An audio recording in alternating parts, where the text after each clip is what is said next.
Que cela soit dans les affaires internationales, dans la culture ou bien même dans les industries, les techniques ou la science, c'est la langue anglaise qui reste la plus utilisée.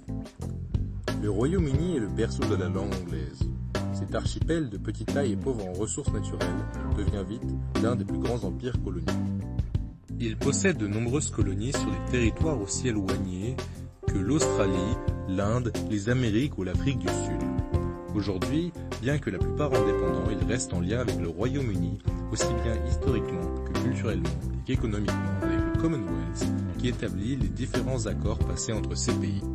Aussi, le Royaume-Uni se développe avec les secteurs scientifiques et techniques au XIXe siècle avec la révolution industrielle qui expose le Royaume-Uni et son langage au reste du monde. Mais c'est le XXe siècle avec les deux guerres mondiales qui ont le plus influé sur la place de la langue anglaise dans la communication internationale. L'exemple des États-Unis est marquant. Ce pays utilise le soft power pour diffuser sa culture dans le monde. Avec Hollywood par exemple, les blockbusters américains répandent la langue anglaise dans le monde.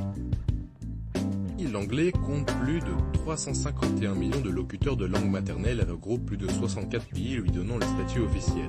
C'est la première langue pour l'influence diplomatique et plus de 97% des universités l'enseignent. Pour le savoir, on peut prendre l'exemple de la plateforme Wikipédia qui compte plus de 5 341 000 articles rédigés dans la langue. Concurrencée par le chinois et à l'image des instituts Confucius, la langue anglaise est diffusée par le British Council qui participe à son rayonnement.